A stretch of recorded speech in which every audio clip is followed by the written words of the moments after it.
ఈరోజు మాజీ ముఖ్యమంత్రి అప్పుడప్పుడు ప్రతిపక్ష నాయకుడిగా ఉంటే ప్రజల్ని పలకరించుకుంటూ కొనికి మాత్రమే వస్తాడని చెప్పి ప్రజలకు ఇప్పుడు అవగతం చేస్తూ ఉన్నాడు.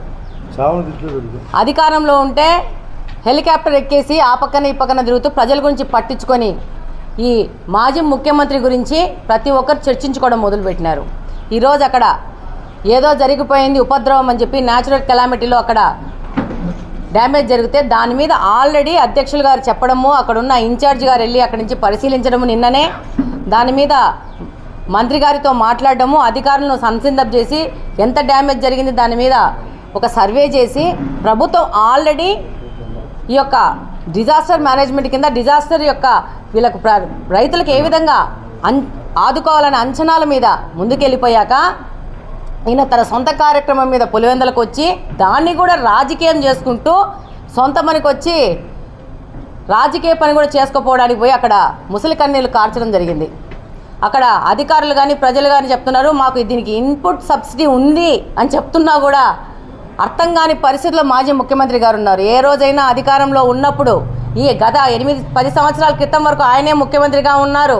ఎన్నిసార్లు పోయారు, ఎన్ని న్యాచురల్ కెలామిటీస్లో పోయి ప్రజల్ని పలకరించినాడు, వాళ్ళని అందుకున్నాడు, వాళ్ళకి సపోర్ట్గా ఉన్నాడని చెప్పేసి ప్రజలందరూ ప్రశ్నిస్తున్నారు. అందుకే కదా ఆ రోజంతా హెలికాప్టర్లకి అటు ఇటు తిరిగాడు కాబట్టి ఈరోజు ఆయన్ని పదవిలోంచి తీసేసి నువ్వు పనికి రావు అని చెప్పేసి ఒక జడ్జిమెంట్ ఇచ్చి ప్రతిపక్ష హోదా లేకుండా ఆయన్ని కూర్చోబెట్టారు. ఎమ్మెల్యేగా గెలిపించి ఆయన్ని ఇంత చాలు నీకు అని చెప్పేసి ప్రజలు డిసైడ్ చేసుకున్నారు. మళ్ళా 3 సంవత్సరాలు వస్తానంటున్నాడు. ఆ రోజు ఒక్కసారి ఛాన్స్ ఇస్తే వచ్చేసి ఏదో చేసేస్తాను మిరాకిల్స్ అంటే ఆ యొక్క తప్పును 5 సంవత్సరాలు ప్రజలు అనుభవించినారు. ఆయన్ను గతంలో ముఖ్యమంత్రిని చేసినందుకు రాష్ట్రాన్ని 15 సంవత్సరాలను వెనకబడి తీసుకుపోయిన దానికి ప్రజలందరూ 15 సంవత్సరాలు కష్టపడే పరిస్థితి తీసుకొచ్చినారు. ఈరోజు రాష్ట్రంలో అసలు డబ్బులే లేకుండా ఊడ్చిపెట్టుకొని పోయినారు. ఏం చేసినాడు ఈయనంటే మందల కింద అవినీతి తిమింగలాలను తయారు చేసి పెట్టినాడు. అందులో భాగంగానే ఈరోజు కడప నియోజకవర్గ పరిస్థితి కూడా అధ్వానంగా ఉంది. ఎన్ని అవినీతి కార్యక్రమాలంటే ఆయన పార్టీలో ఉన్న ఆయన శిష్యులు ఆయన తిమింగలాన్ని మింగేస్తే ఈయన చిన్న చేపలని మింగేసినారు. ఈరోజు మళ్ళా కడప నియోజకవర్గం కానీ కడప జిల్లా కానీ మళ్ళా మన కోసం మనం ఆలోచించుకొని మన కడప జిల్లాని రాష్ట్రంలో తల ఎత్తుకునే విధంగా తీసుకుపోవాల్సిన అవసరం కడప జిల్లాలోని ప్రజల మీద అందరి మీద బాధ్యతగా ఉంది.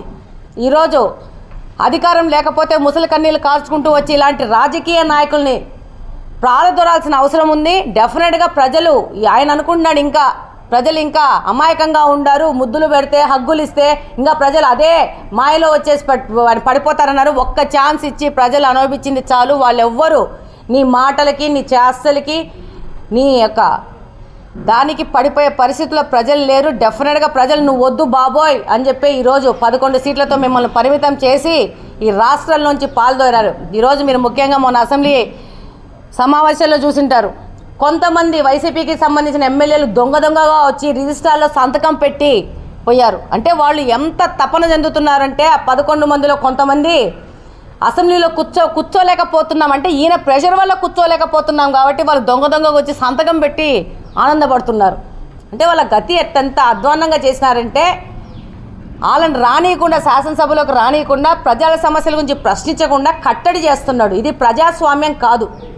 ఆ పార్టీలో తెలిసిన 11 మంది వాళ్ళ సొంతంగా నిర్ణయం తీసుకొని వాళ్ళ నియోజకవర్గానికి సంబంధించిన సమస్యలు ప్రశ్నించడానికి ప్రభుత్వం ద్వారా ఆ నియోజకవర్గంలో ఉన్న సమస్యలను పరిష్కరించడానికి వాళ్ళకి ప్రజలు ఓట్లేసి గెలిపించుకున్నందుకు వాళ్ళని ఆ కుర్చీలో కూర్చోబెట్టి అధికారం ఇచ్చినందుకు బాధ్యతగా తల వంచి అసెంబ్లీకి వచ్చి పని చేయాల్సిన అవసరం ఆయన తక్క మిగతా 10 మంది ఎమ్మెల్యేలకు ఉంది.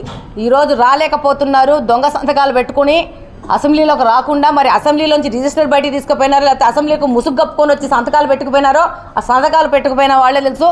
మన జిల్లా నుంచే ఇద్దరు ఎమ్మెల్యేలు కూడా సంతకాలు పెట్టారంట. సో ఇంత అధ్వాన్న పరిస్థితిలో ఇద్దరు పెట్టారంట. రాజంపేట బద్వేలు ఇద్దరు పెట్టారంట. ఉమ్మడి జిల్లాలో ఇలా ఉంది పరిస్థితి. ఈరోజు ఈయన వచ్చేసి ముసలి కన్నీరు కారుస్తూ ప్రజల్లో చీ కొట్టించుకుని పోయే యొక్క వ్యవహారానికి ఈయన వెళ్తున్నాడు. ఇంతకు ముందు ఎన్నో ఉపద్రవాలు జరిగినాయి 19 నుంచి 24 వరకు. ఏ దానికి పోలేదు, ఎవరిని పలకరించలేదు, ఏ విషయం మీద ఆయన ఏ విధమైన యాక్షన్ తీసుకోలేదు. కానీ కాబట్టి ప్రజలందరూ కూడా గట్టిగా నిర్ణయించుకున్నారు, ఈయనని అదే పొజిషన్లో కూర్చోబెడితే కనీసము బయట ప్రజల్లో తిరుగుతూ ఉంటాడు. మంచి ప్రభుత్వము, కూటమి ప్రభుత్వం అధికారంలో ఉండి ముఖ్యమంత్రి చంద్రబాబు నాయుడు గారి ఆధ్వర్యంలో రాష్ట్రము డెఫినెట్గా ఆయన పరిచిన నష్టాన్నిలోంచి బయటికి వచ్చి డెఫినెట్గా భారతదేశంలోని మిగతా రాష్ట్రాలకు పోటీగా ముందుకెళ్తాదని ప్రజలందరూ విశ్వసిస్తున్నారు. కాబట్టి వాళ్ళు ఎన్ని ఈ రాజకీయ నాటకాలు, ఈ వేషాలు వేసినా కూడా నమ్మే పరిస్థితిలో ప్రజలు లేదని ఈ సందర్భంగా మీకు అందరికీ తెలియజేసుకుంటున్నాను.